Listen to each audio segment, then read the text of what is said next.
Yes, yes, yes. Eat to live. Health is wealth. Okay, so take care of yourself. I hope everybody's doing great. Time for a little motivation. Make sure you hit that like button, share, and subscribe. And send this to all your loved ones. We're going to try to encourage as many people as possible to take care of themselves. This is very important. People are not doing well these days, and it's not really being promoted. It's being kept a little quiet. The statistics are not being revealed, and people are having health problems at a very, very young age. Very young age. I am 67.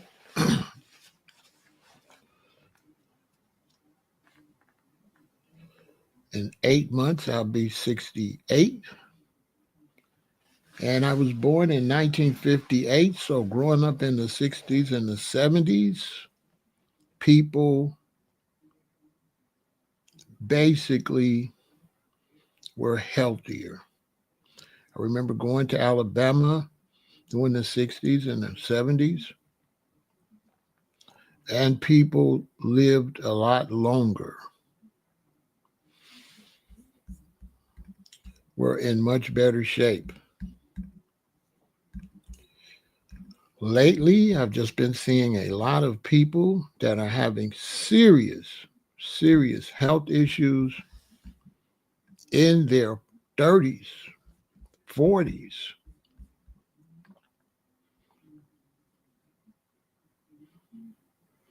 And it's pretty sad. It's sad. It really is. At such a young age, to the point where our young adults and our teenagers actually believe that when you get 60, you are old. And that shows you how bad things are.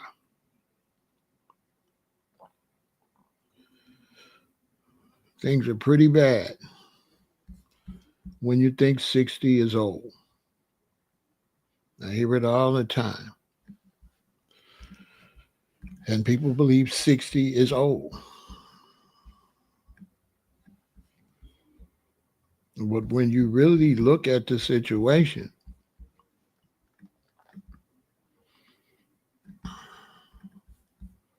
and you do the math,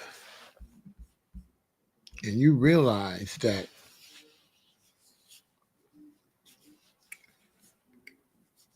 what I teach is you're not a full grown adult until you're 28. So you got every 7 years, you're a whole new person. So 7, 14, 21. 21, you become a young adult. 28, you become full grown. So you're not, to me, you're not full grown until you're 28 because when you go out of being a teenager and you turn 21, you're a practicing adult. So when I'm 18, 19, 21, 22, I am practicing being an adult. I'm coming from being a minor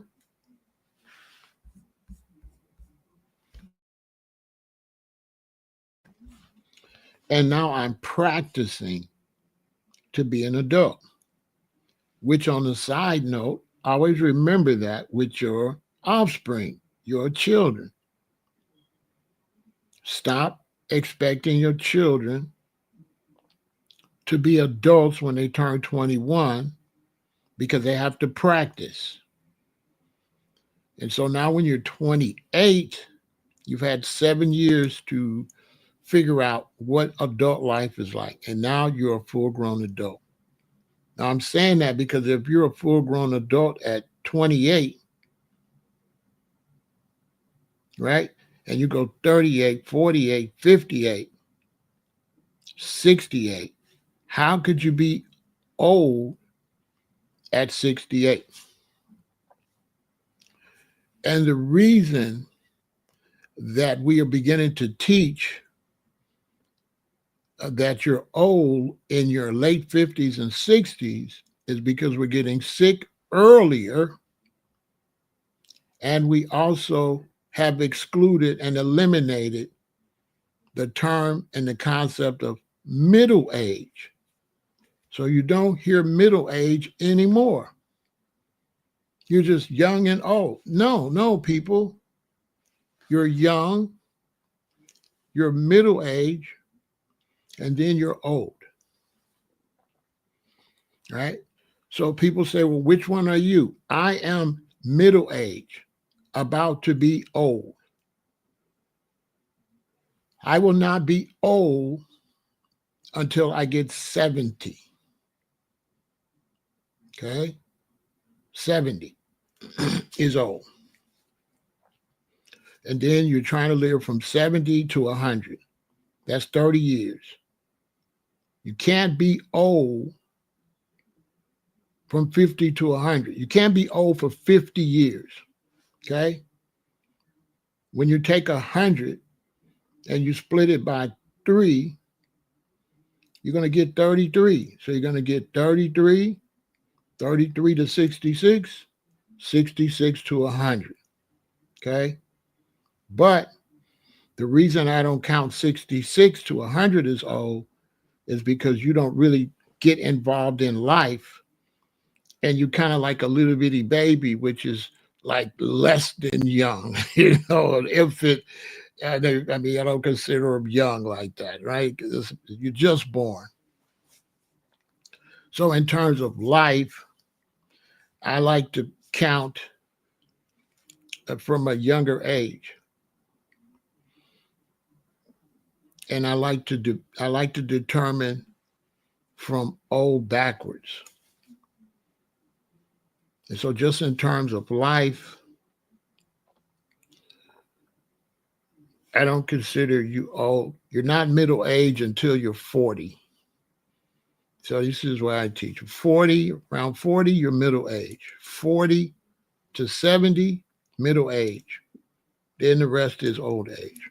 And then under 40 is young. There's no way that you're old when you get 50.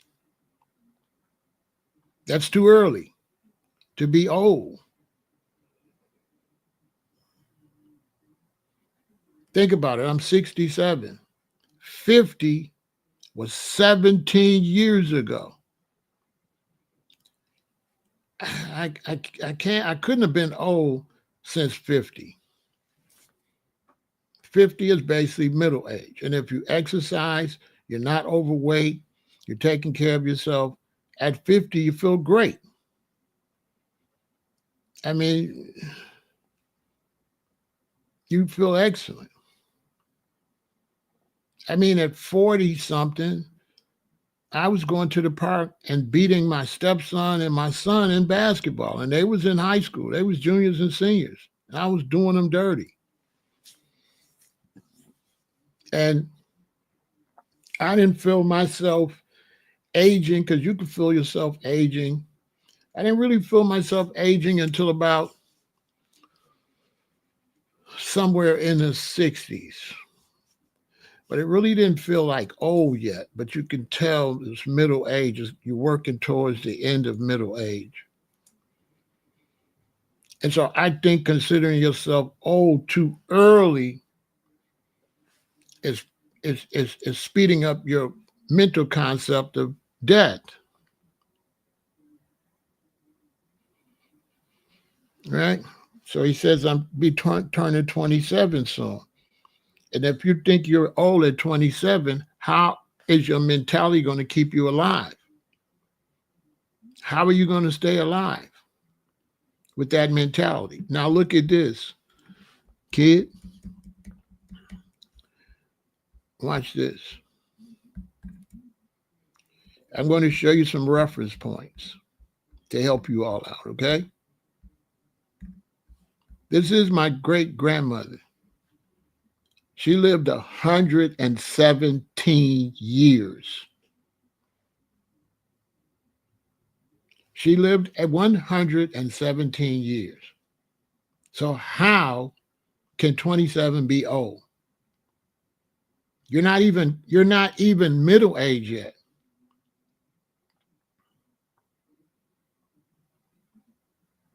Because you're trying to compare yourself to a child. Why would you compare yourself to a child, kid? Why are you including your childhood age and then saying you old based on what? From 5 years old to now? How could you be old? You started counting at 5? How can 27 years be old? If I'm 67 and I say I'm not going to be old for 3 years, how are you old? And you 27. That's 40 years ago for me. So think about it, kid. So 40 years ago, I was getting old.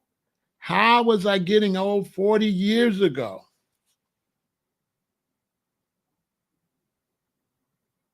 So change that concept, bro, because that's a concept that's putting you in a realm to not be around long. You understand?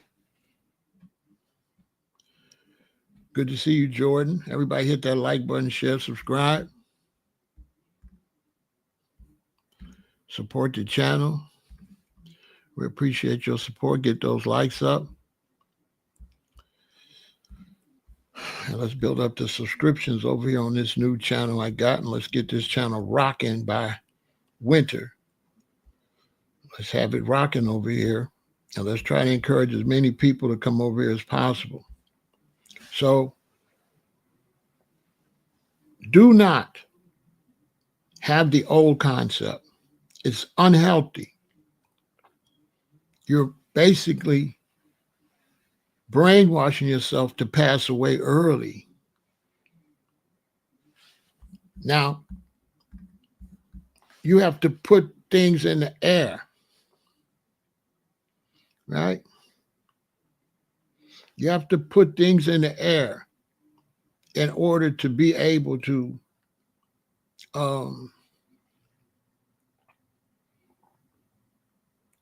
you have to think positive. So if you want to be productive and make money, you have to think that, oh, let me get this going. I'm going to stack my money. Man, I'm going to work hard. I'm going to get a raise at my job. Just like you can't go to work and say, oh, I'm never going to get a raise. Oh, I'm almost done. No, you have to think positive. And then when you think positive, that's going to make you move positive. So you have to be thinking in terms of staying alive. I'm going to stay alive. I'm out here. I'm trying to stay alive. I'm trying to stay alive. I live in Chicago where we have a lot of gang violence. And I wish I could get the youth, the brothers in the gangs and stuff, to think I'm trying to stay alive. If they were trying to stay alive, would they be out there gang banging? No. Would they be driving a car 100 miles an hour? No. Would they be drinking alcohol all the time? No. Would they be taking prescription medications for fun and recreations? No. If they had the concept, I'm trying to stay alive. And you can't have the concept that I'm trying to stay alive and I'm old and I'm going to pass away early, because that's basically what you're saying.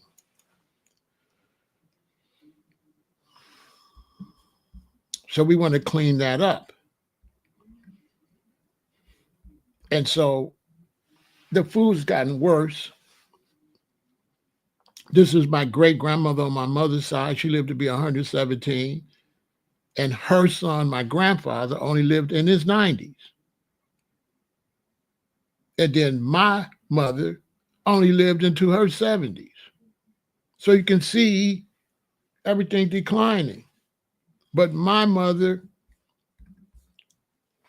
she passed away from cancer of the uterus. But we live in a more toxic society. They're putting more chemicals in our food. They're putting plastic. They say that the average American got a plastic spoon amount of plastic in their brain. That you have enough plastic in your brain to make a plastic spoon.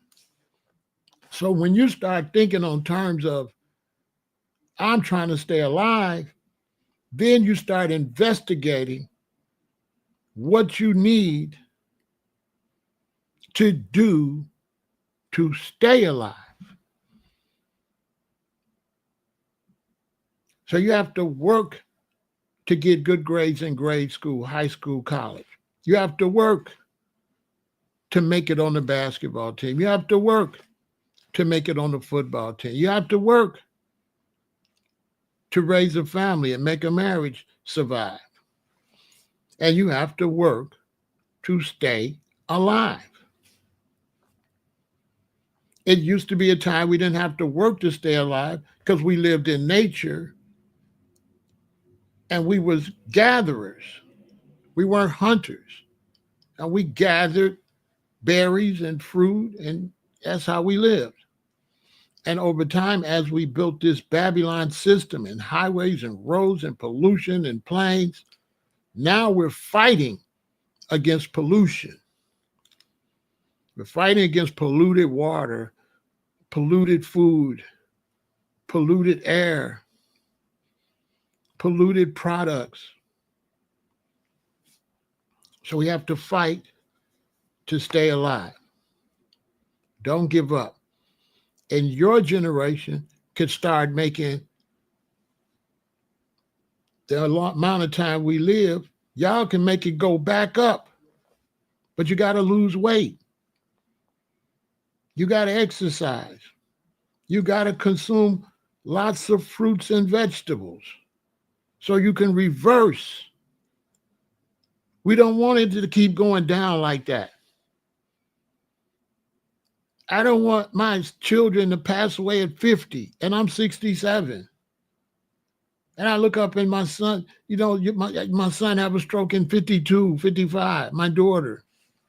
No, I don't want that. So me, myself, I'm trying to reverse it. My father lived into his 80s. I'm trying to outdo that. I'm not trying to add to the decrease that my mother experienced on her side of the family from 117 years old down to 70. My mother passed away before my grandmother. My mother passed away before her mother.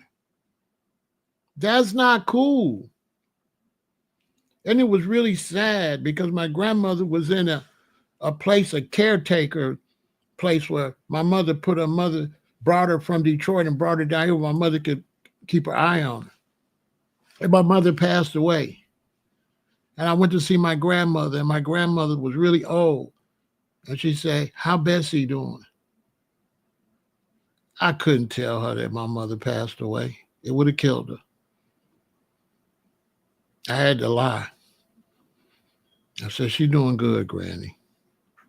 You know what I'm saying? I had to say that. My grandmother was really old, and she was in a place that was taking care of her, and she loved nothing more than my mama.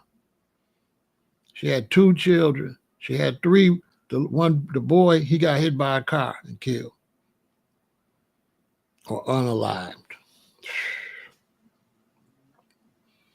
And so my mother, was her heart. Her being a woman and my mother being a girl. My mother was the oldest. And my mother always picked her up every year, and she was there when we was babies to help my mother teach her how to raise children. So my grandmother says, "How's Bessie doing?" That hit me in the chest. My grandmother's in this bed and she's getting elder, and I said, "Granny, she's doing great." I couldn't tell her. I couldn't tell her. I couldn't tell her. And so one of the big problems we got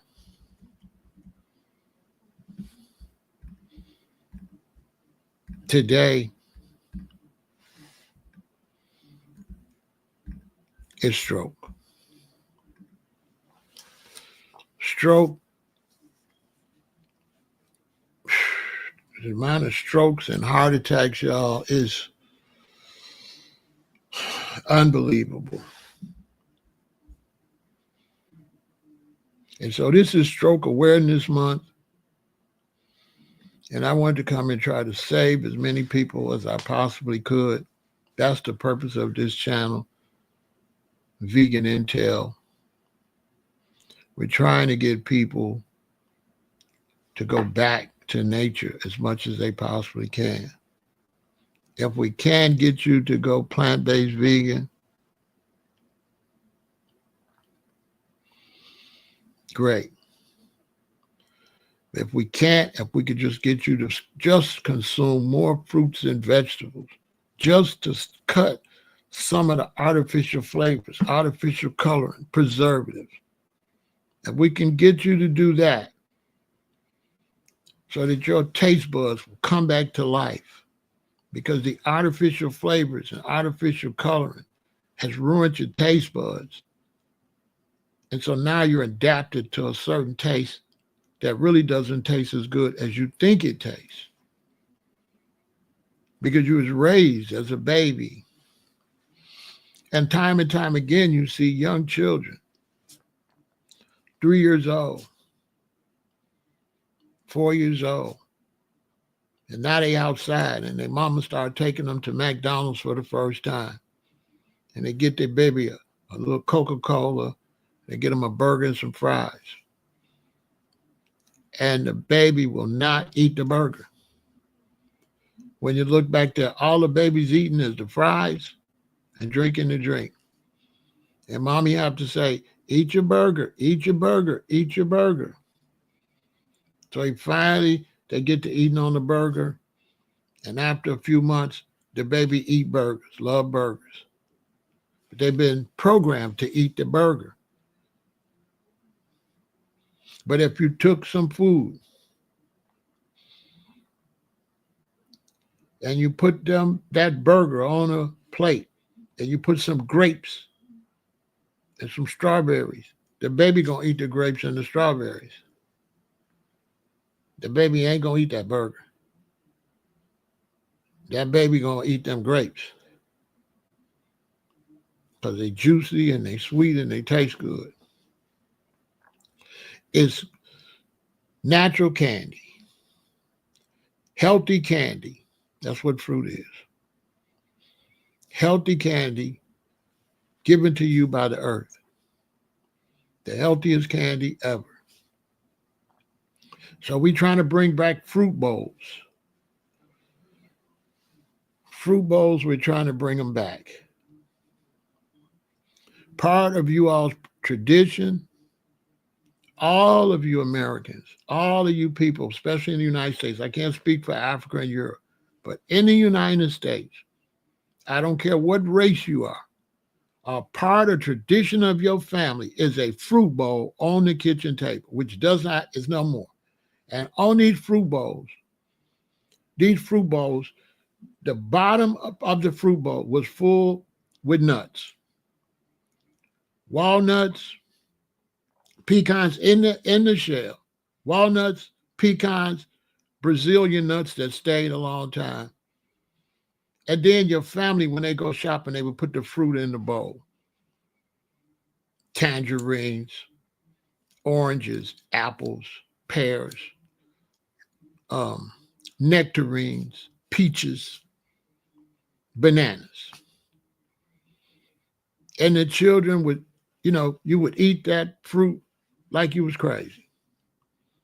You just keep coming back, get another plum.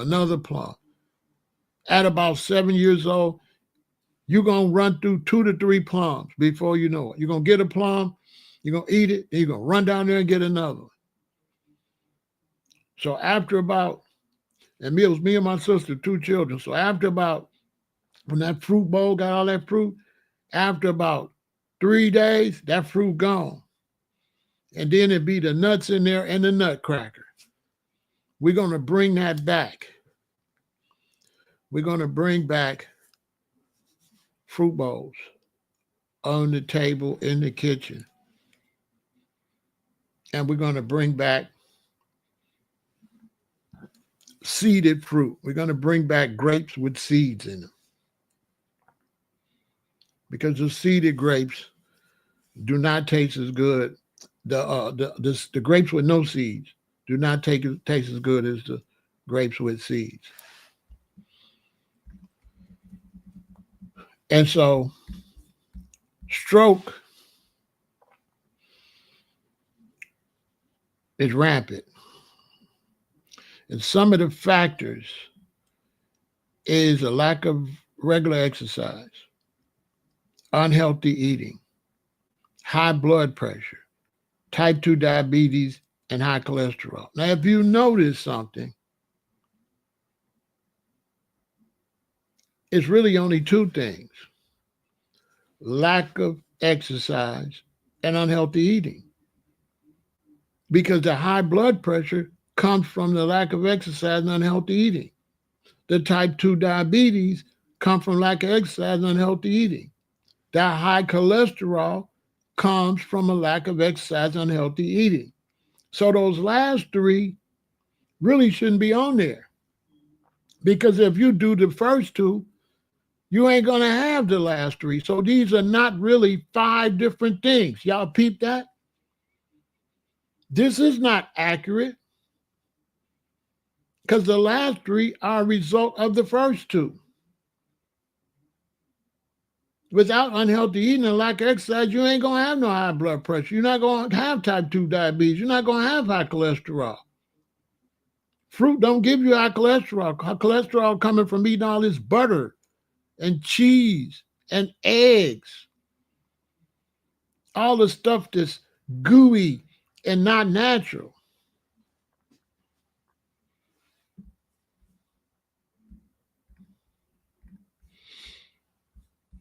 So what's up with stroke?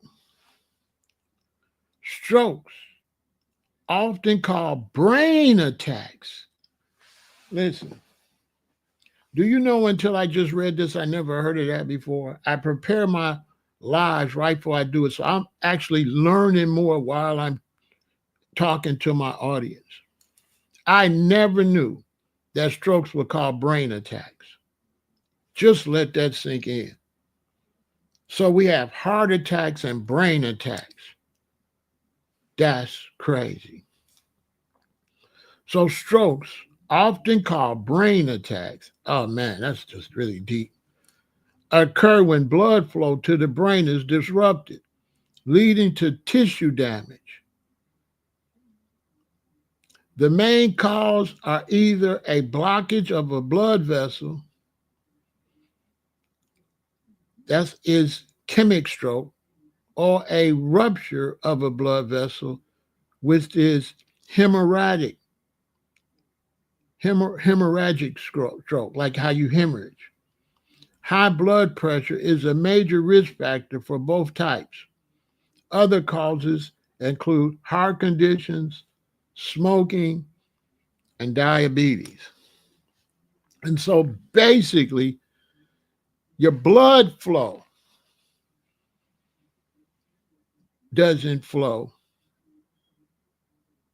Now, think about it. Your car, you put oil in the car.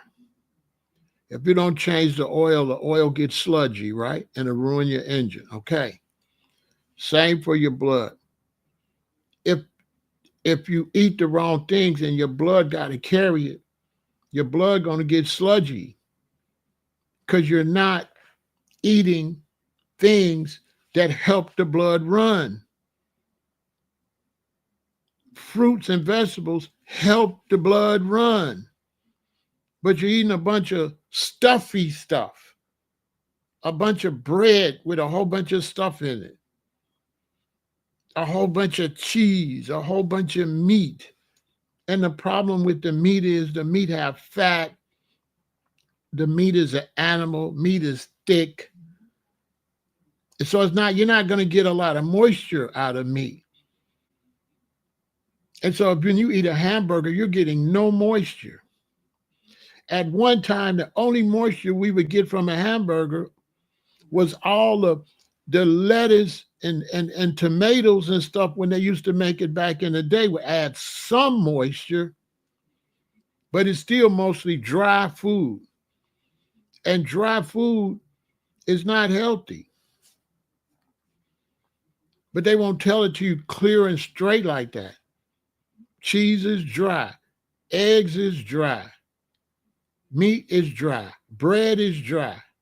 How can your body have the moisture? You see my skin? My skin needs moisture. Your skin is soft. You have to eat moisture. Your body's made of water. A high percentage of water. So think about it like this. If you're eating dry food, the dry food is going to suck the moisture out of your body, along with table salt, or even too much sea salt or Celtic salt. Too much of that going what? Suck the moisture out. But the right amount of salt adds moisture. So now people are saying when you get up in the morning, get a thing of water like this and take a pinch of Celtic salt or something and put in there and drink it. Put a little bit of salt on your tongue, not table salt, because that's a whole nother creation. Put that on your tongue and then drink some water, and that salt will help your body absorb moisture.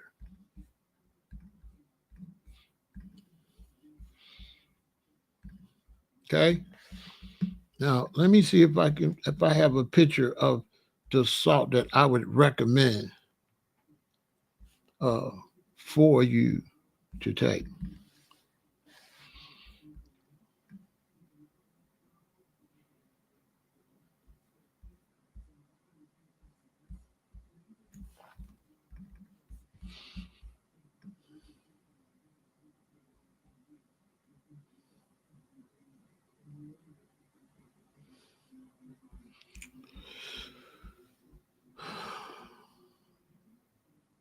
Give me a minute. I'm sure I got it somewhere. Okay. I would advise you to take this salt. This is considered the best salt on the market. Okay. This is what I use. Baja Gold Mineral Sea Salt. And every morning, get you a glass of water and take a pinch of that and put it in the water and drink it. Or put it on your tongue first. Dissolve it, then drink it. And that will pull moisture into it, will help your body absorb the salt. Some salt you got to watch because they got toxic chemicals in it because they mining it, and the place they mining it at got stuff that you don't want, and that's in the salt.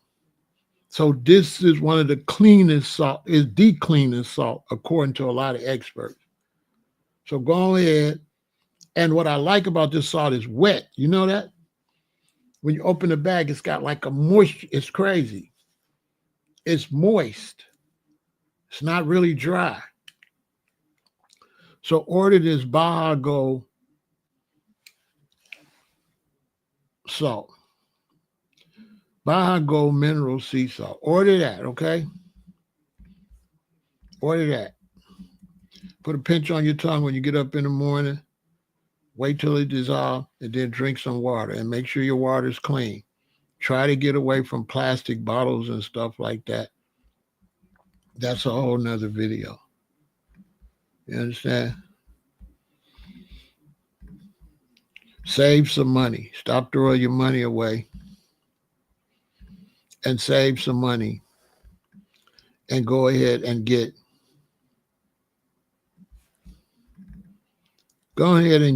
what you need to get to save some money, okay?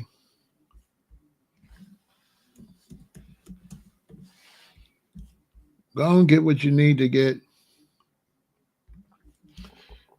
and save you some money and stop running to the store buying water and filter your own water and get you a Berkey water system. These two black filters are going to screw at the top. It's going to take everything out the water. These two white filters going to screw to the black ones at the bottom. That's going to take all the fluoride. And it's going to pay for itself in just probably 6 months. I've had mine for a couple of years. Do you know how great it is to not have to buy water and not have to believe that the people is really selling me what they telling me to sell? They selling me. I don't have to have a company clean the water for me, that I can go right to my sink and fill the top of this with water and clean it myself. And now I know it's clean. And you see these two bottles at the bottom at the right? That's ink. So when you set it up, you can pour this ink in the top to make sure it's working. And it ain't going to be no ink. When they run down to the bottom through these 4 filters, that water going to be clear. It will clean this ink out, which proves to you that your thing is really, your filter is really working. So go on ahead and get you a Berkey, okay? Go get it now. And then also, with all this stuff going on with trade wars and all that, just get you a Berkey and save money, all right? Save money, boy. And save yourself the headache of running to the store because you ran out of water.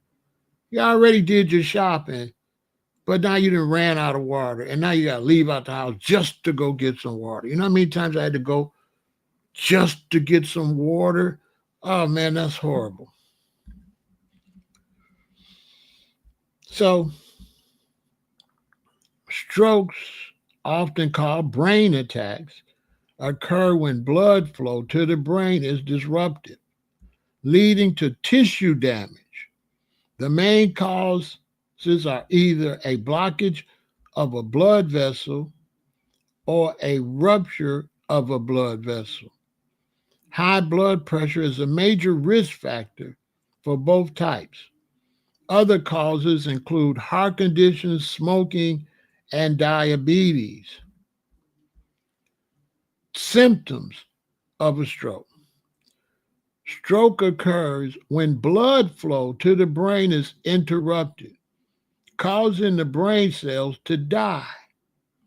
Symptoms can vary depending on the severity and location of the stroke, but may include sudden onset of weakness or numbness on one side of the body, face, arm, or leg, face dropping or difficult smiling, slurred speech or difficulty understanding language, confusion or difficulty thinking, loss of balance or coordination, dizziness or lightheadedness, sudden severe headache, blurred vision or loss of vision in one eye, double vision, trouble walking, nausea, or vomiting.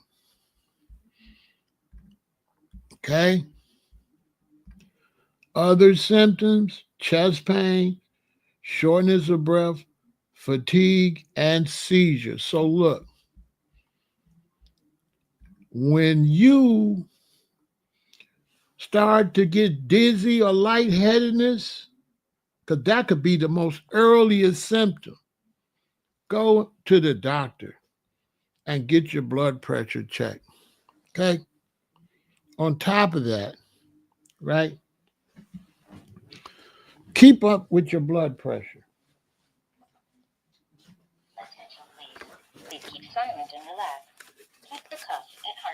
Go and get yourself a blood pressure machine. Get your blood pressure machine. They don't cost nothing. And take your blood pressure.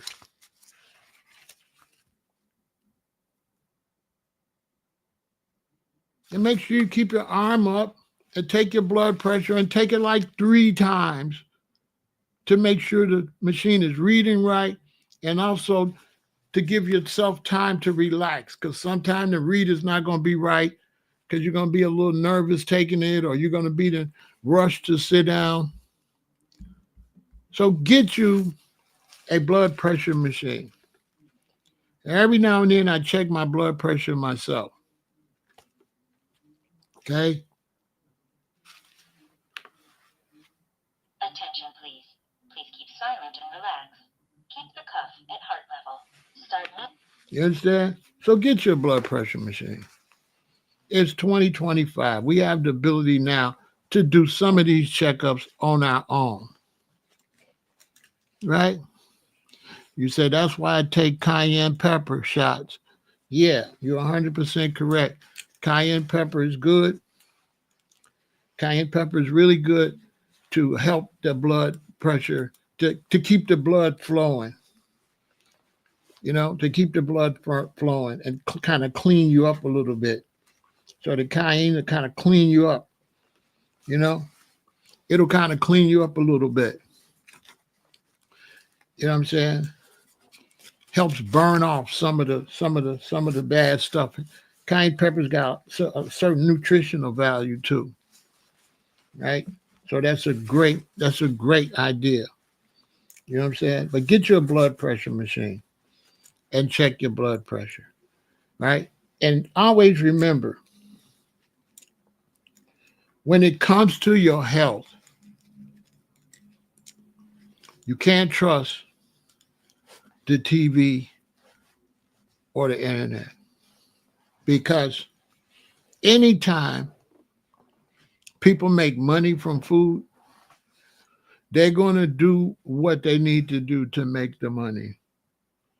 And a lot of times, because I can't say absolute, but a lot of times, these health agencies are funded by the very people selling you the bad food.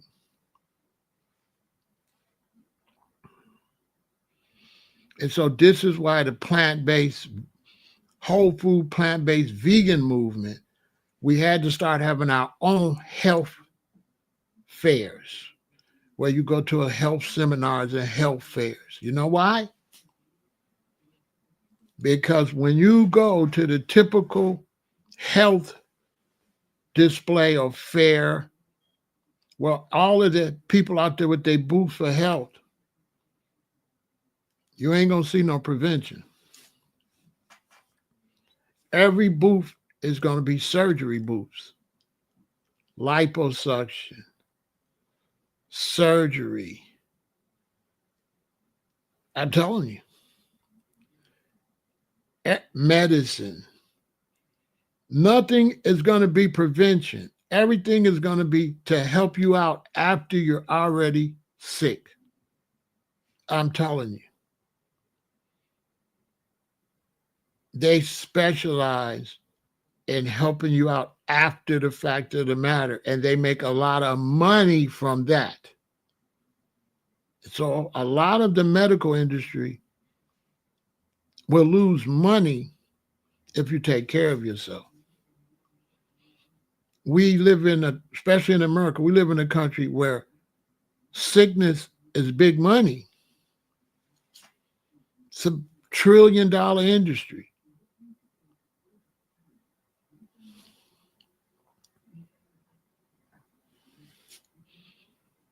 You got to know, you got to pay attention. Your food is being monitored by the Food and Drug Administration.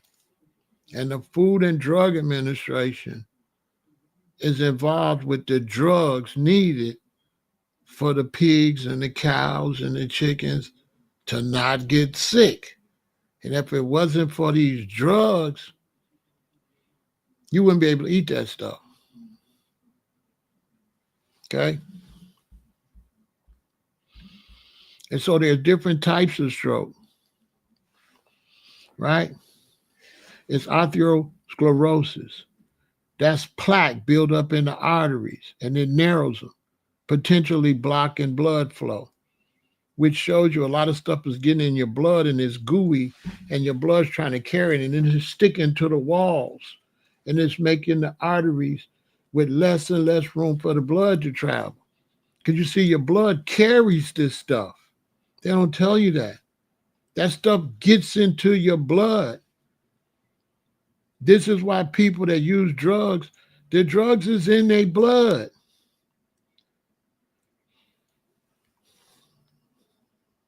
Okay? Blood clots. Blood clots can come from the heart or other parts of the body and travel to the brain, blocking the artery. It could also kill you if it hits the wrong part of the brain.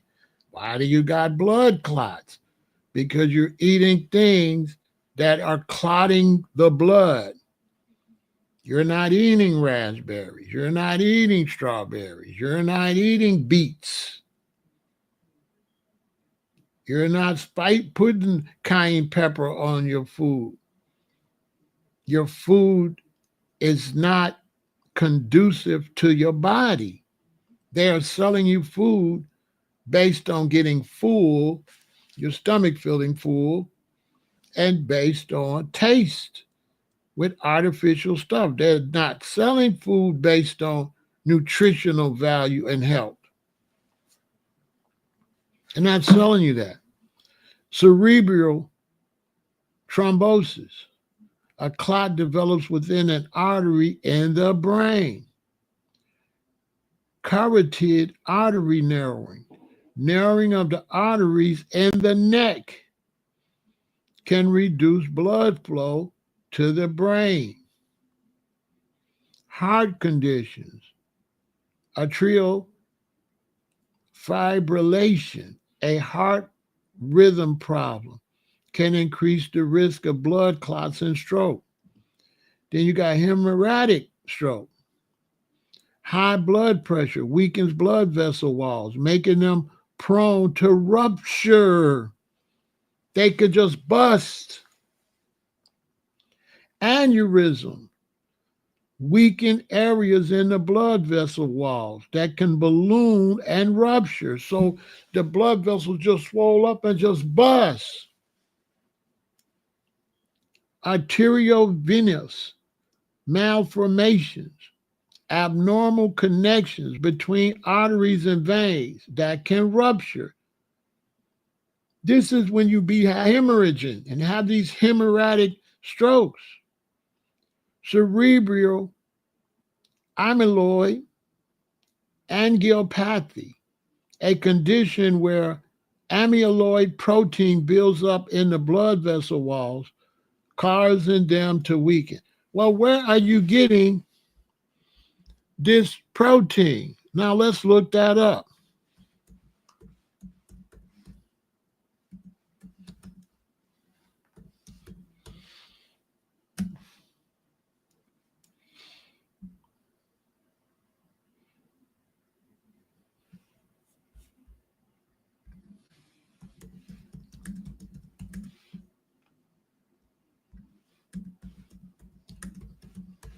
All right.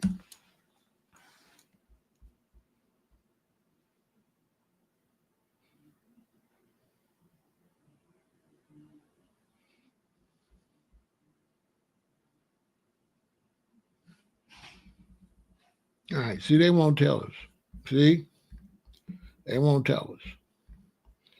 They won't tell us. They're beating around the bush. Look. Amyloid protein, which forms the deposits and characteristic of amyloidosis, arises from a variety of sources, primarily due to misfolded protein. What sources? It won't tell you the sources. It won't tell you the sources. All right, hold on. It won't tell us the sources.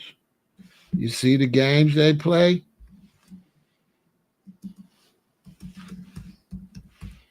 Okay. Amyloid protein is a misfolded protein that accumulates in various tissues organs, leading to diseases such as amyloidosis. While there is no specific diet to prevent or treat it, certain foods may be beneficial or harmful, right? Foods that may reduce fruits and vegetables. So listen, you see how they play. You see how they play. You see it. You've seen it right there. They won't say. You've seen it. They said foods that prevent it, fruits and vegetables at the top. So if fruits and vegetables prevent it, what's the opposite of fruits and vegetables? Cheese and meat. But they won't say that because it will affect their bottom line and their money. So they plan with you. They will not come straight out and tell you where you get that particular protein from. And they know that if there's a particular type of protein, you get it from somewhere. And they will not come out and just say, this is where this protein, well, we ain't really sure where it comes from, but we know fruits and vegetables will prevent it. I'm telling you, you've seen it yourself now. You've seen it. If your body ain't got that naturally, how your body gets something that's unnatural to the body? You had to eat something or drink something to get something into your body. It didn't just come from outer space. Something you consumed. They won't say that. This is why I'm trying to help y'all and save you. Because if you listen to this TVs and radio and social media, you're going to pay. And somebody's going to get rich off of your downfall. That's what's going to happen. Somebody's going to get rich. To prevent stroke, focus on a healthy lifestyle and managing risk factors. This includes maintaining a healthy weight, regular exercise, and a balanced diet rich in fruits and vegetables. Additionally, controlling blood pressure, cholesterol, and blood sugar, quitting smoking, and limiting alcohol intake are crucial. So they will not tell you what to actually stop except alcohol and cigarettes. They talk backwards and say, eat more fruits and vegetables. Well, if you're eating more fruits and vegetables, you're eating less what? What are you eating less? If they want you to eat more fruits and vegetables, like if I want you to do more exercise, then the opposite is you're sitting around too much. So if I want you to eat more fruits and vegetables, what are you eating that I'm hinting that you should replace? Y'all ain't picking up? They keep telling you eat more fruits and vegetables, but they will not tell you to stop eating the other stuff.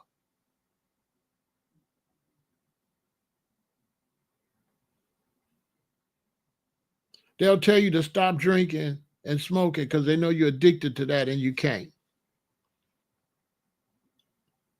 But they will not tell you what you should stop eating. They're talking around the corner. Eat more fruits and vegetables because they can't tell you what to stop eating because it hurts certain industries.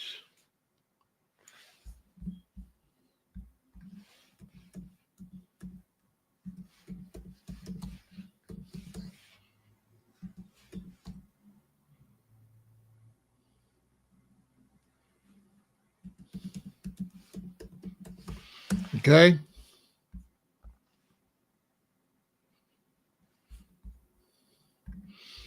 Look, let me show you what they won't tell you.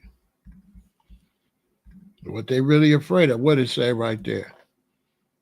The U.S. dairy industry is experiencing a decline in both the numbers of farms and milk consumption.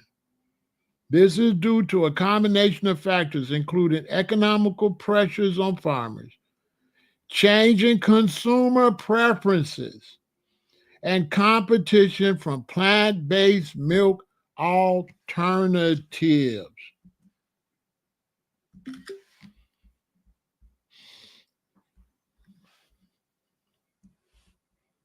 Again, American dairy farmers are disappearing, down 95% since the 70s.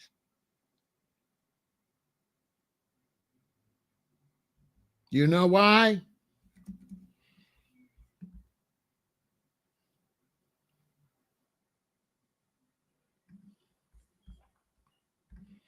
Because the younger generation, and from my generation down, we then woke up. And why have we woke up? Because our parents and grandparents been passing away too early. Our uncles, our children, everybody's got allergies. Everybody's got asthma. Everybody is overweight. Everybody is passing away earlier and earlier and earlier. Colon cancer, rampant. Breast cancer, rampant. Prostate cancer, rampant. Stroke, everywhere. That's why.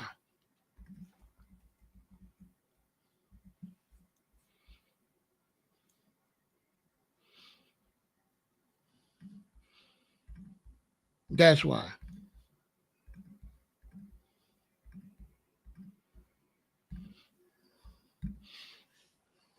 And they know it. But the money's tied up in it. And when the money's tied up in it, so this is what you got to do. You have to exercise. You have to eat healthy. Look what it say, control cholesterol. And look, it got a line through the burger, but it won't say stop eating it. It'll just say control cholesterol in a slick way. Manage diabetes. Talking around the corner. In other words, when you get your diabetes, manage it. They ain't telling you how not to get it. Quit smoking. Treat high blood pressure. Listen what they telling you. They telling you to treat high blood pressure. They're not telling you what to do to not get high blood pressure. And guess what treating high blood pressure means? Spending money with them on high blood pressure medicine and going to the doctor. Come spend some money with us and let us treat your high blood pressure. Let us manage your diabetes. Let's not work to reverse diabetes. Let's not work to prevent diabetes. You see it right here. Let's manage it. Let's just manage it. Get it, and then let's manage it. We got the pills and we got the medicine we could sell you, and we got the doctor's appointments so you could come spend some money, and we will help you manage this here when you get it. When you get it, I can't believe, oh man, it's like being in a, I don't know what to call it. And you say, well, Pharaoh, why are they able to do this to the people? Because my concept is the food actually affects your mental ability to really think. You see, they have Americans, especially, they have you going to school and absorbing information like a robot. And so you think that you can think because you got this job doing numbers or you got this job at the hospital, but you can't think. You're a robot and they programmed this information into you and you're just going along with the program. That's not thinking. So getting these good grades, coming out of college and all that, that's programming. That's not thinking. Because when you go to school and you think, you don't agree with a lot of the answers on the test. Dr. Yosef Ben Jochannan, who was one of the leading uh, uh, uh, historians and experts on Black history, he said that he actually used to have to go to colleges and answer the test with the wrong answer in order to pass. Because to pass, you got to give the answer that they want. But the answer they want is not necessarily the correct answer. And you have to answer according to the answer they want when you go to college and university. You can't answer the truth because they already got the answer that they want you to answer. And if you don't answer it like that, then you got it wrong. So they'll make a test up and some of the answers will be wrong, but you got to answer it wrong. So Dr. Ben said I had to answer the questions wrong in order to pass. So preventing stroke, keep your blood pressure low, lower your cholesterol, eat healthy foods, exercise regularly, treat sleep apnea, manage your diabetes, drink in moderation, stop smoking, reduce stress when possible, and maintain a healthy weight. And most of these come from changing the way you eat, but they won't say that.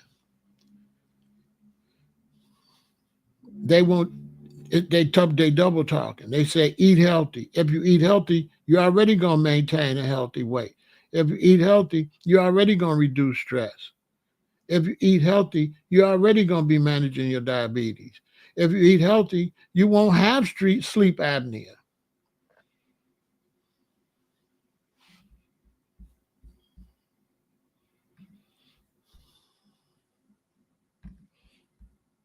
In the United States, approximately 795,000 people experience a stroke each year. This includes both new and recurrent strokes, with about 610,000 being first-time strokes. Here's a more detailed breakdown. Total strokes, around 795,000 strokes occur annually. First strokes, approximately 610,000 of these are the first stroke for the individuals. So people are having multiple strokes because they're going right back and eating incorrectly. I used to go to a Black doctor named Dr. Pedro. You know, you sit in the waiting room. I remember a lady coming out with her husband, two older people, and he told them, y'all got to stop eating all this and that. And they're like, well, where can we get? They was like, where can we get the stuff to eat instead of that? Because I likes my mayonnaise or something he was saying he liked. And the doctor was saying, well, you got to go find a more healthy one. And I could see on their face, especially man, that he wasn't finna go home and do that. He was going to go home and do the same thing he'd been doing. He not finna make no changes what Dr. Pedro was telling him. He gonna do the same thing. They was acting like what he was suggesting was not realistic. They didn't come there for him to tell them to go buy different food. They came for him to give some magical pill or some magical shot so they can just keep living the same life and just take their pills, basically. Basically.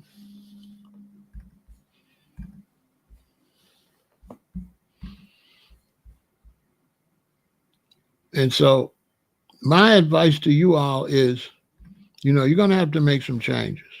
And I know it's difficult. I know it's hard, but you don't have any choice. You're pretty much on your own. Pretty much. You're on your own, and without you changing, and then the system will keep feeding the same information to the next generation. You have to make the change to force them to make a change in order to be able to make some money. And this is what the plant-based, whole food, plant-based vegan movement has been doing for years. We have slowly been helping the system make some changes. And part of those changes is working out, exercising. Check it out. I'm 103 months old, and I'm still going strong, thank the Lord. I eat a lot of fruits, nuts and greens and vegetables, and drink a lot of water, and I exercise.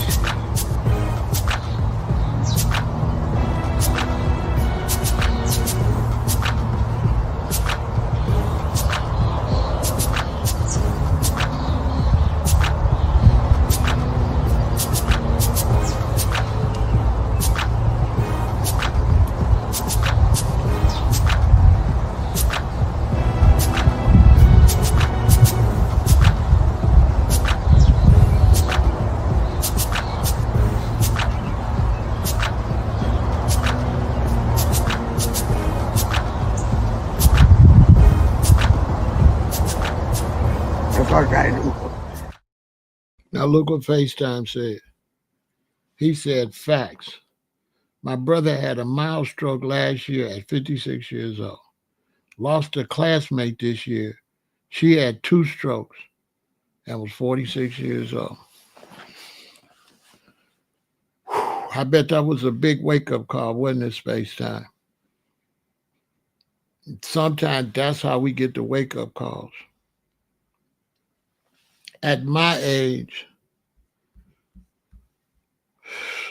when I get around like my cousin, my best friend I grew up with that lived right down the block, we've been knowing each other since we was 4 years old, and he ended up being my younger cousin's brother through some stuff that happened with his father and my auntie. And so they be wanting to go out for the 3 of us to get together because I never messed with my best friend until he respected his brother, which is my cousin, which is like a brother to me, because my cousin grew up in the house because his mother was single, and so my mother kept him a lot. So he like my little brother. And my best friend is like my twin brother. Like we ain't identical twins, but we the same age. So we was like brothers. So I was like 2 brothers. But one brother is a friend of mine I've been knowing since I was 4. And the other brother is really my bloodline, my mother's sister, my aunt's son, that I basically raised him. So once he finally started recognizing his brother, we went out a couple of times to eat. And when we go out to eat,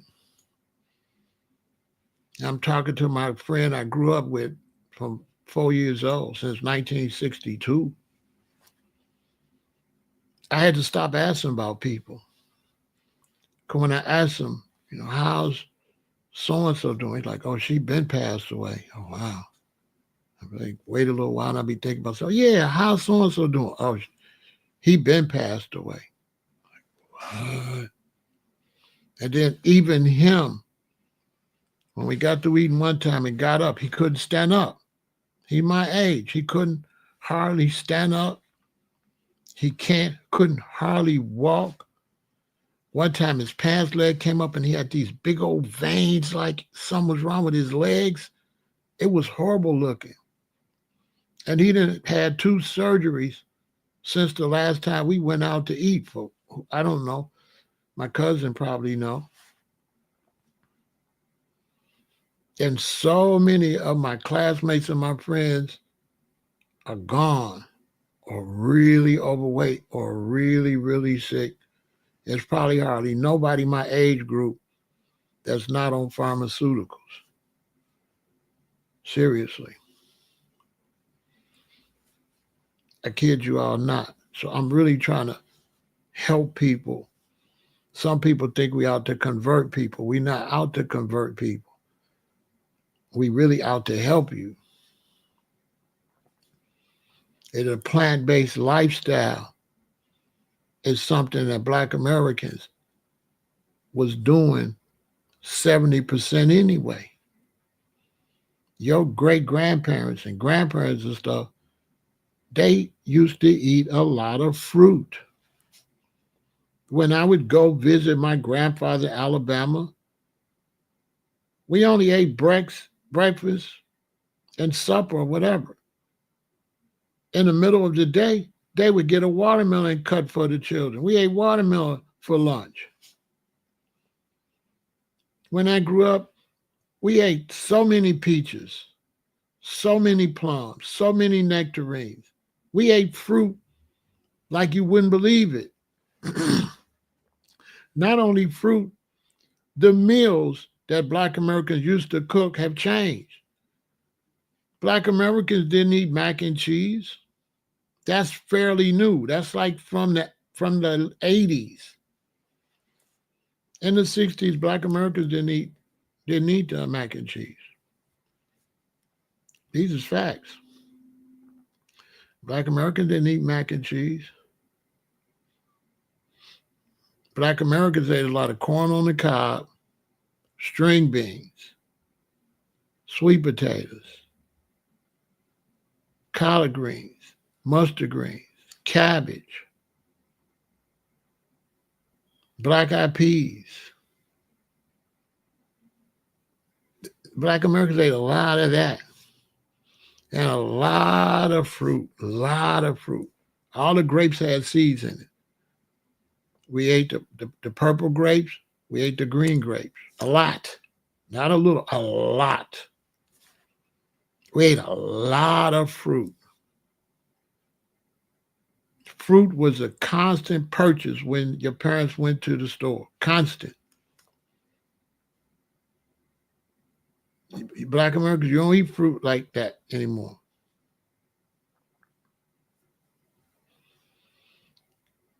When we went to dinners, instead of mac and cheese, guess what was the replacement for mac and cheese? What was there instead of mac and cheese? Potato salad. Potato salad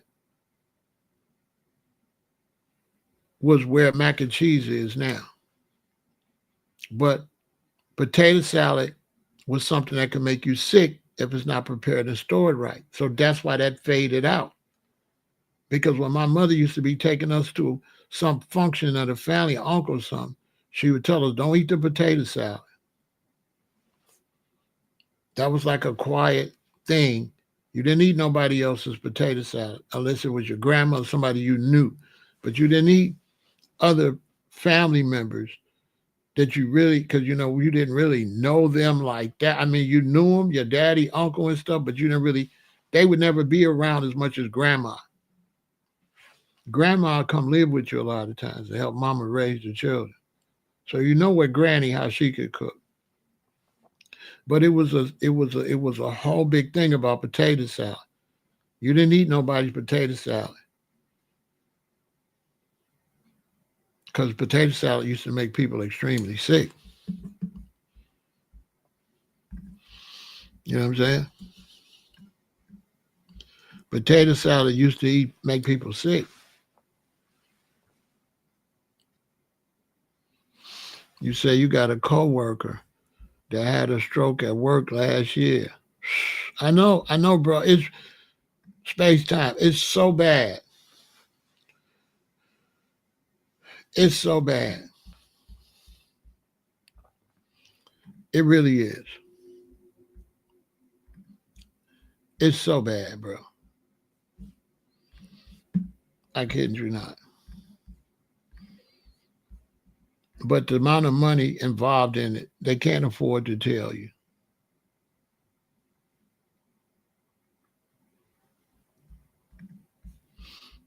You know what I'm saying? They can't afford to tell you because it's so bad.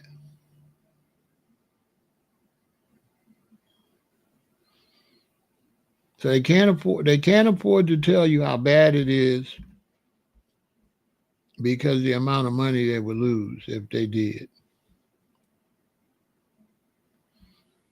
So they can't tell you. So it's like a secret. Because the economy is mixed up in it. And, what are they going to do? They don't want to crash the economy. Healthy plant-based eating associated with lower stroke risk. Boston, Massachusetts. People who eat diets with higher amounts of healthy plant-based food and lower amount of less healthy plant-based food may reduce their risk of stroke. So see what I'm saying? Eat the healthy plant-based food, not a bunch of burgers and stuff like that. Those burgers and fries and vegan hot dogs, those are just transitional foods that should only be ate when you're absolutely craving a burger and you're trying to change over. So if you're already eating burgers, you're already not, there's already issues there. So when you switch from a burger to a plant-based burger, it's a little bit better, but it's still not what you're reaching for. So you only use those plant-based foods like burgers and stuff like that. You only use those for transitional foods. Their only benefit is to help you get off of a hot dog. And then once you get off of hot dogs and once you get off of burgers, that's when you go whole food plant-based. So some people tell you don't eat vegan burgers or none of that. I don't teach that. I teach those are great for transition because you have to transition and you have to wean yourself off of Popeyes and Church's Chicken and McDonald's and Chick-fil-A. You need something to wean you off of it. So I believe processed whole foods or processed plant-based foods or processed vegan foods are great for transitioning until you get off of the other stuff and then you transition off of that, which is much easier because the processed vegan foods are going to help you change your taste buds because they're still made with plants. So that's going to help you change your taste buds. So I don't teach like other people that they're bad. I teach that they're great for transitioning. You have to transition. So vegan burgers and stuff are good for transitioning, right? So people who eat diets with higher amounts of healthy plant-based foods and lower amounts of less than healthy plant-based foods may reduce their risk of stroke compared to people with lower quality diets, according to the new study led by researchers from the Harvard T.H. Chan School of Public Health. They found that healthy plant-based eating, defined as rich in foods such as leafy green vegetables, whole grains, beans, and including lower level foods like refined grains, potatoes, and other sugars, may lower overall stroke risk by up to 10%. Our findings have important public health implications, suggesting that future nutrition policies to lower stroke risk should take the quality of food into consideration, said first author Miguel Baden and postdoctoral fellow in the Department of a postdoctoral fellow in the Department of Nutrition. The study was published online March 10th, 2021 in Neurology, the medical journal of the American Academy of Neurology. Evidence suggests that plant-based eating may lower the risk of diabetes, cardiovascular disease, and other diseases. However, few studies have looked at whether these ways of eating lower the risk of stroke, and their results have been inconsistent. In this study, researchers analyzed health data from 209,508 women and men in the Nurses Health Study, Nurses Health Study 2, and Health Professionals Follow-Up Study, who did not have cardiovascular disease or cancer at the start of their participation.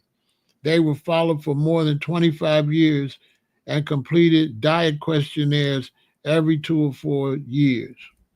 Participants were scored on diet quality based on the healthiness of the plant-based foods that they ate. People who ate a serving of less meat or fish per month were classified as vegetarians. The researchers found that a healthy plant-based way of eating, in addition to being linked with 10% lower overall stroke risk, was associated with a modest reduction in risk in ischemic stroke, the most common type of stroke, which occurs when blood flows to the brain is blocked. There was no association found between a healthy plant-based way of eating and reduced risk of hemorrhagic stroke, which occurs when an artery in the brain leaks blood or ruptures. In a separate analysis, the researchers did not find any association between a vegetarian diet and lowered risk of stroke, although they noted that the number of study participants classified as vegetarians was small. The researchers suggested that this result, as well as inconsistent results in prior studies looking at plant-based diets and stroke risk, may in part be explained by a high proportion of low-quality plant-based foods in participants' diet. Many individuals have been increasing the amount of plant-based components in their diet, says Catherine Rexroth, Associate Professor of Medicine in Binghamton and Women's Hospital and co-author of the paper. These results show the higher intake of healthy plant-based food may help reduce long-term stroke risk, and that is still important to pay attention to diet quality of plant-based foods. Other Harvard Chan School co-authors of the study included Zilig Shan, Fagli Wang, Yaping Li, Joanne Mason, Eric Rim, Walter Willett, and Frank Yu. This research was funded by grants, right? Now, if you notice, I try not to say the word diet because I don't like die. So we don't diet, we live it. So I don't like the word diet, so I try to avoid it. Now let's talk about veganism versus vegetarianism. One reason that vegetarianism has problems is because with vegetarianism, you can consume dairy products. So the difference between vegetarianism and veganism is with vegetarianism, all you do is you just don't eat meat. But you can eat eggs, you can drink milk, you can eat cheese. And one reason the vegetarian diet can still be harmful is because when you switch from eating a regular standard American diet and you go vegetarian, sometimes you try to make up for it by eating more pizza and more cheese products and more lasagna and stuff like that. So you end up eating a lot of food that can cause blockage, a lot of cholesterol. And sometimes you end up eating more of that than you was eating when you was eating meat, because you're trying to suffice for that lack of meat. So you eating, instead of having a piece of lasagna and some meat, a chicken and this, you eating like 3 servings of lasagna. You eat 3 servings of some type of cheese, some type of dairy food product. So you end up like heavy on the cholesterol and heavy on that type of food. So that's why going vegetarian can kind of, I don't think it's a good way to stop. Don't stop at that. When you get to vegetarian, then go to vegan, because you're going to be eating too much cheese. You're not going to be eating the same amount of cheese as a meat eater, because you got to make up for the fact you ain't got no steak, you ain't got no pork chop, you ain't got no ham, you ain't got no fish. You got to make up for that. So now you're going to be eating food that ain't really good for you like that, because the dairy product food's not really good for you. You're going to end up putting a lot of butter on your stuff. So now you got a sweet potato and you're just drenching it in butter. So that's why they be saying the vegetarian diet, you know what I'm saying? And I only use diet for eating plans that I don't feel make you live. So to me, a vegetarian is diet. Meat eating is a diet.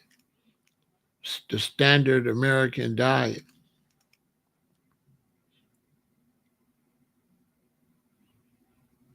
Sad. Standard American diet spells sad. So the sad diet. And we want to live it. So we want to eat living foods. We want to eat more sprouts. If you're trying to gain muscle, you know, horses, when they want to get more muscle on a male or a female horse, you know, they give it alfalfa sprouts. They bulk horses up with alfalfa sprouts. They feed horses.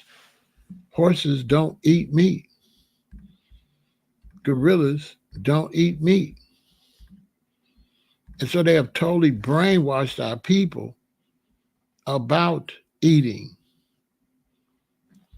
They're teaching it wrong. They got you thinking wrong about it. The whole concept is wrong, because they got you thinking it's something that's kind of make you weak. You know what I'm saying? This is how it's taught. And they really don't break it down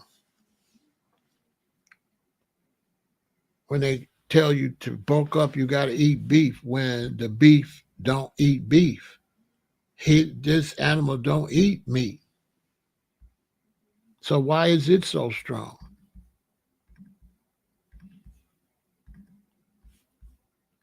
They don't eat meat.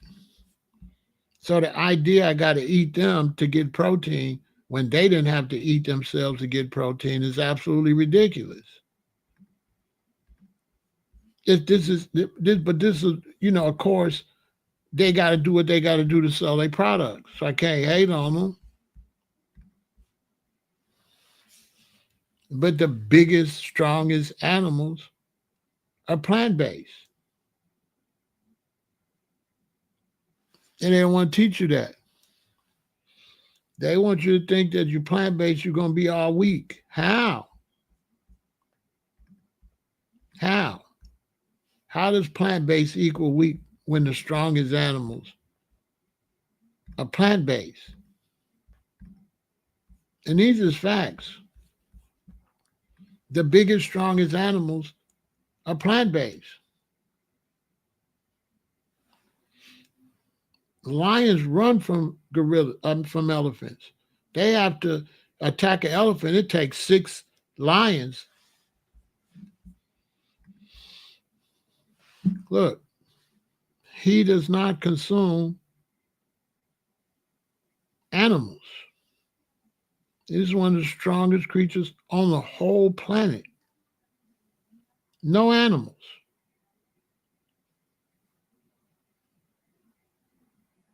None.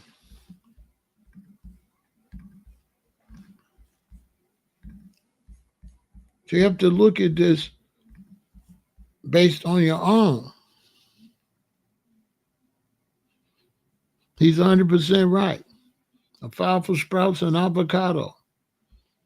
Avocado is all of that. But look at the muscles. Look at the leg. Look at his shoulders right before it gets. Look at that. Look at his neck. Do you know how strong this animal is? The other day I watched a special of of an elephant.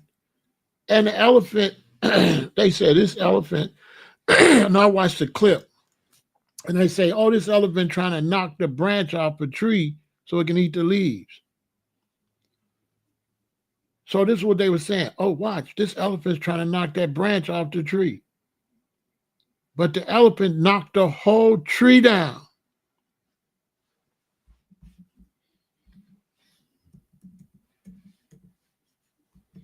The elephant knocked the whole tree down.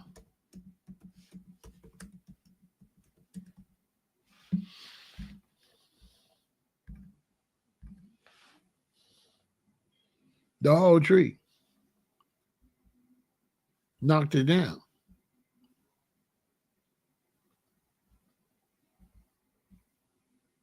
So we could get the leaves off of it.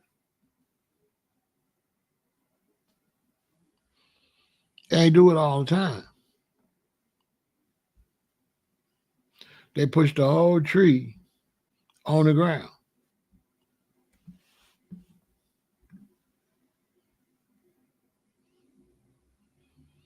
So that they can get the leaves off of it.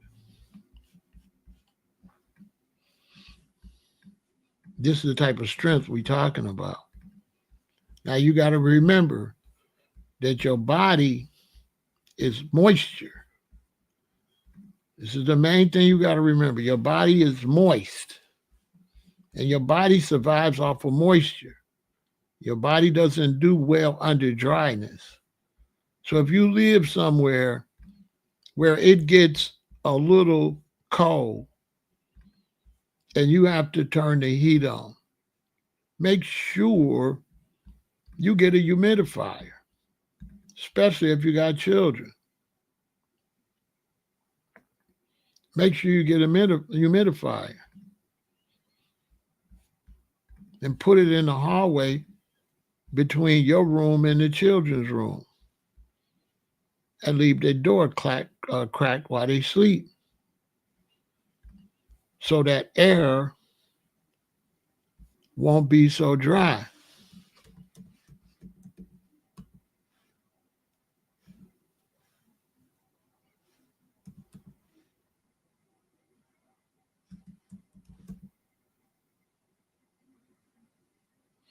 Right?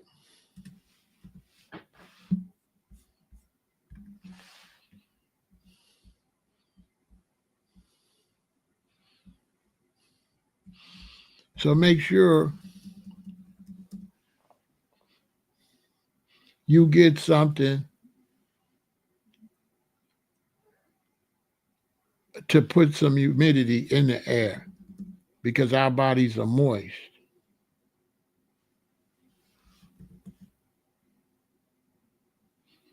Okay? Our bodies are moist.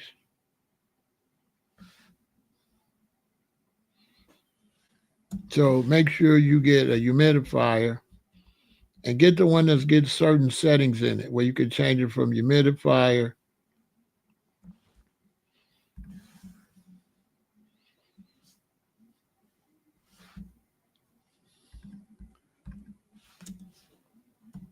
and have different settings where you could have a humidifier and vaporizer and all that all in one.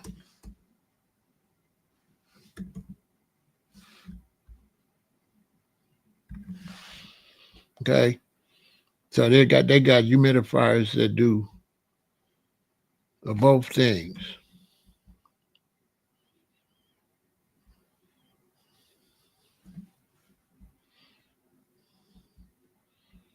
So make sure you get a humidifier that can do both things. You can just change the switch and go from humidifier to vaporizer or whichever one you get.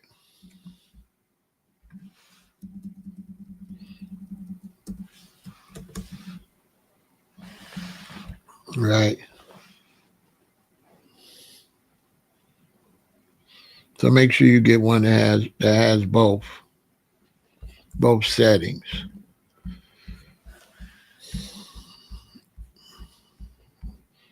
That's very important because you have to keep the body moist.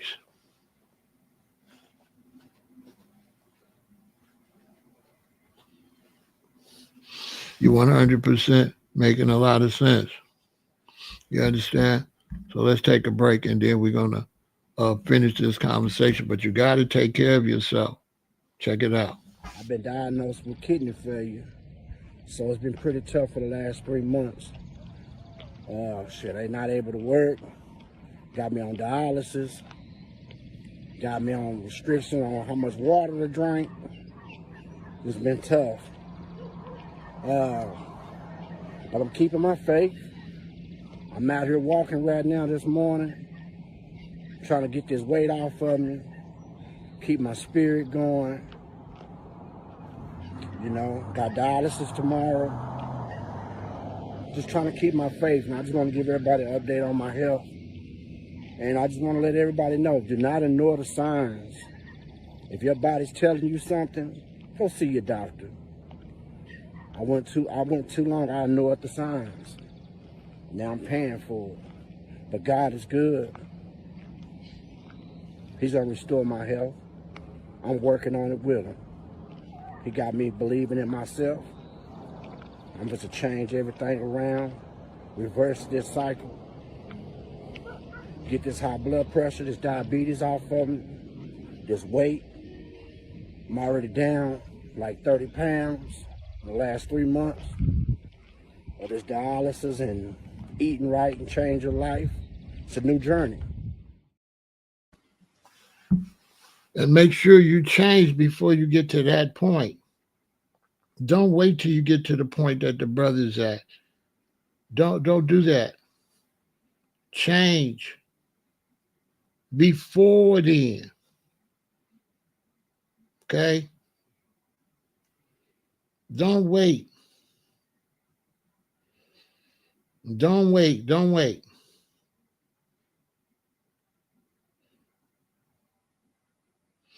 Change before then. Because if you wait,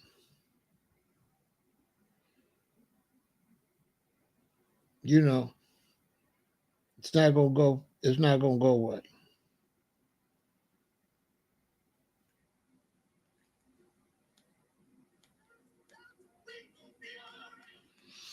Okay?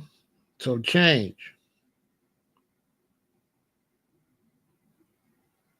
Don't wait.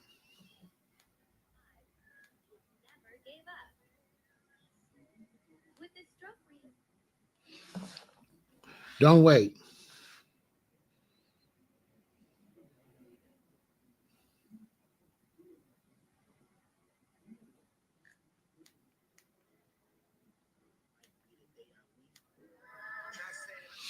You know, don't wait. Don't wait. Because people are having strokes left and right. People are having strokes left and right and left.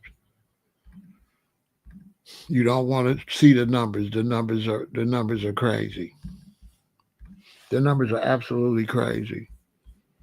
Diabetes through the roof, stroke through the roof.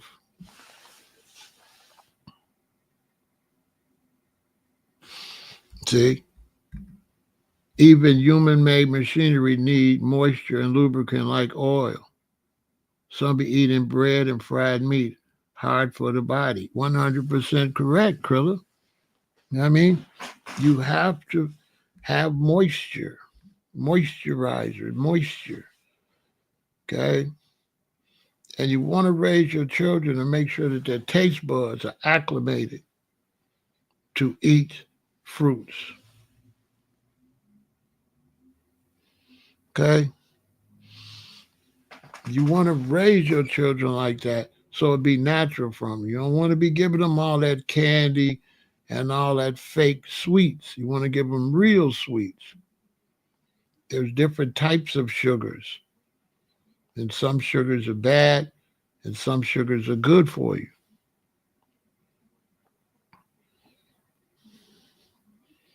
So this is very, very, very, very, very important, okay? Now, we're going to go two ways as human beings or as American citizens. We're going to go up or we're going to go down. Something's got to give. We're either going to get better or we're going to get extremely worse. And we don't want to get to the point where we losing people at 30 and 40 years old. We have to reverse the cycle. And you can't depend on the system to do it. The citizens have to do it.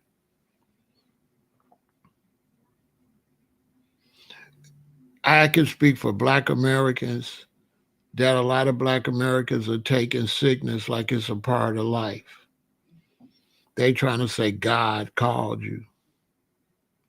And when it's your time to go, you're going to go. And then you eat a bunch of stuff that make your time to go faster. And you trying to put that on God. You trying to tell me that some woman or some man that ate till they got 400 pounds, 380 pounds and passed away, you trying to tell me God called them. God told them to eat like that. And so some of these religion philosophies are the worst. They tell you when it's your time to go, you're going to go.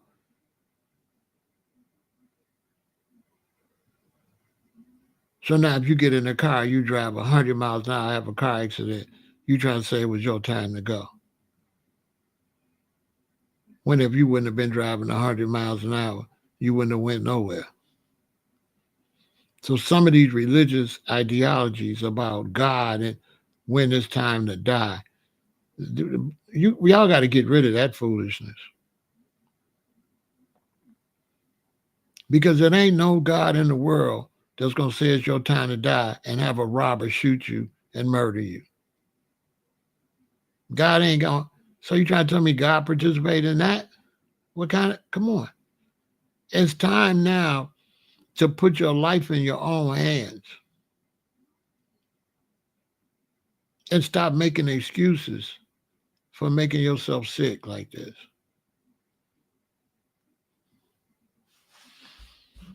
Okay? Watch this. Watch this. Look what it say. You trying to tell me God, this is God? Is that what you trying to tell me? What kind of God is that? Black Americans experience a disproportionately higher risk of stroke compared to white Americans, suffering strokes more frequently and at a younger ages. This disparity is linked to various factors, including higher rates of high blood pressure, diabetes, and other risk factors, as well as disparities in access to health care and social determinants of health. Here's more detailed look at the issue. This is a more detailed look at the issue. Higher stroke incidence and mortality. Black Americans have a 50% higher risk of having stroke compared to white Americans, according to the Office of Minority Health. In 2018, Black adults were 45% more likely to die from stroke than white adults, according to the CDC. Stroke mortality rates increased among both Black and white adults during the COVID-19 pandemic, with the absolute difference between them being 21.7% higher than before the pandemic. Black stroke survivors are more likely to have difficulties with daily activities, experience recurrent strokes, and die from stroke. Factors contributing to the disparity: high blood pressure, diabetes. Look, high blood pressure. Black people in the U.S. have some of the highest rates of high blood pressure in the world, which is a major risk factor for stroke. Diabetes. Black people are also more likely to have diabetes, another significant stroke risk factor. Social determinants of health. Disparities in access to quality health care, nutritious food, safe housing, and other social determinants of health can contribute to higher rates of stroke-related risk factors in Black communities. Structural racism. Structural racism create barriers to healthcare access and contribute to chronic stress and inflammation, furthering increased stroke. Stress. Some research suggests that stress may be a significant cause of high blood pressure in African Americans, which can increase their risk of stroke. Regional difference. There is a stroke belt in the southeastern U.S. with higher stroke mortality rates, and this is particularly pronounced for Black Americans. Within the stroke belt, coastal regions of North Carolina, South Carolina, and Georgia have particularly high stroke mortality rates, according to the UMass Chan Medical School. And so when people talk about the South and all that, you in the South and you're doing major damage to your bodies, okay? You're doing major damage to your bodies. All right? So let's not play. Okay, you're doing major damage to your bodies.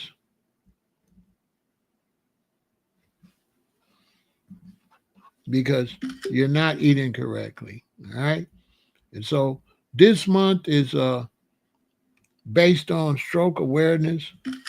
So I'm going to be talking about this more. That's why you hear me copying this so I can prepare this information for the next presentation. Because this is very serious, you all. And when I have to do these research for these health awareness months, you'll shake your head. Especially at Americans. Americans are sick as a dog. Americans are so sick.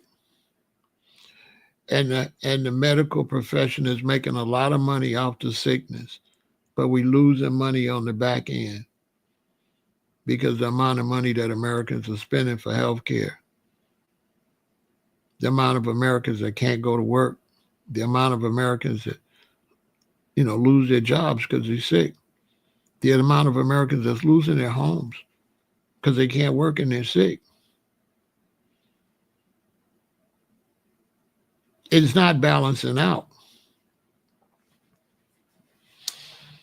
So eat better. Make sure you subscribe to the channel. And make sure that you go to www.veganintel.com and get the easiest way to become a vegan. To everybody that's ordered yours are in the mail. You should be getting them any day now. Okay? And that was a smart move for you to order. For those of you that ordered 5, some of you all ordered 10. Your family owe you a lot for ordering them and passing them out to the family. One person ordered 10, and they said they're going to give them to the high school and the 7th and 8th grade on through high school young people in their family to try to get them on the right page while they early, while they growing, while they're young. Another person that ordered 5 said he's going to give them to his grandparents and his parents. Another person ordered some for their aunts and uncles to give them out, which is smart. You want to plant the seed. Now, even though if they don't listen, you want to plant the seed And so when you talk to your relatives, your wife, your husband, and you let them know, eat more fruits and vegetables can help you with your health. When they do hit that wall and have a health problem, that's already in there before they go to the doctor. And so now when they're a little down and out and they're a little depressed because they're sick with something, they're going to think, I got to eat better. So when you tell people this vital information, it doesn't matter if they grab it right away, but you're planting something in their subconscious.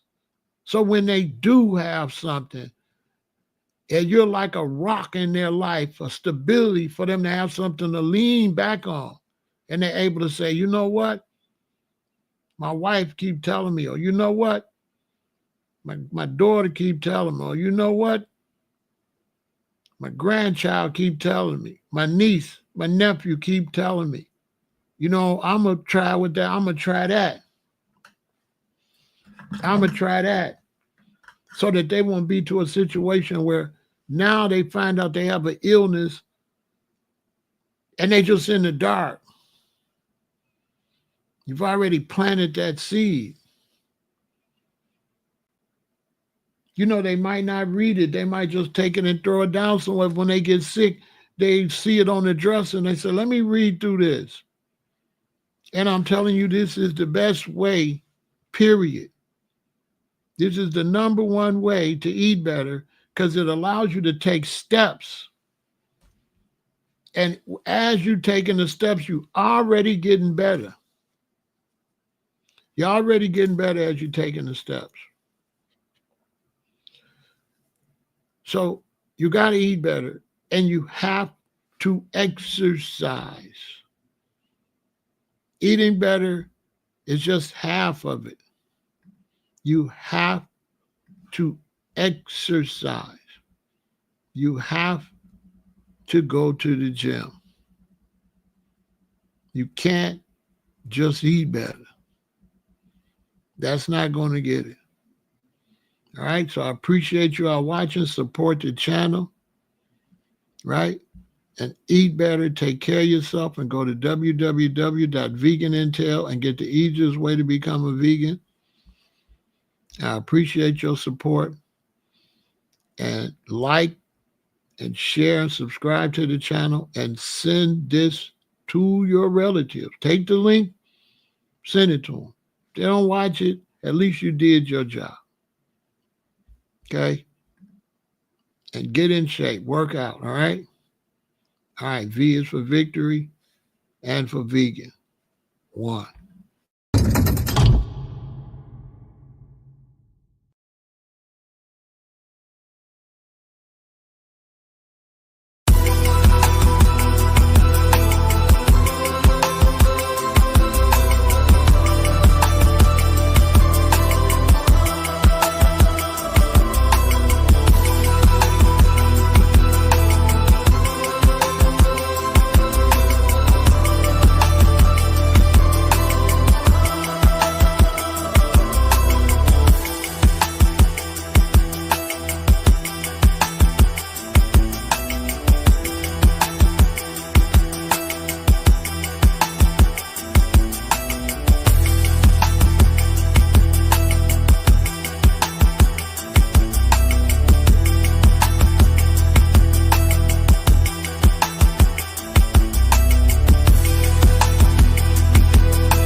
health, and longevity. If you want to consume more plant-based foods, if you want to abstain from junk foods, if you want to consume fruits, vegetables, nuts, seeds, and herbs, and avoid dead flesh, artificial flavors and colorings, sweeteners, anything that is unreal basically, purchase this particular manual, The Easiest Way to Become a Vegan by Pharaoh Ramesses El Aton, who has been a vegan 40 plus years. He will take you step by step on how to abstain from the junk foods, how to abstain from the dead flesh, the chicken, the turkey, the pork, beef, and all sorts of animal products. Purchase this particular manual, The Easiest Way to Become a Vegan, to eat more natural. Remember that the herbs are for the healing of the nations. Let food be your medicine and let medicine be your food. Consume of every fruit-bearing and herb-bearing tree. Unto you it shall be for meat. Purchase this particular manual, The Easiest Way to Become a Vegan by Pharaoh Ramesses El Aton. Peace, health, and longevity.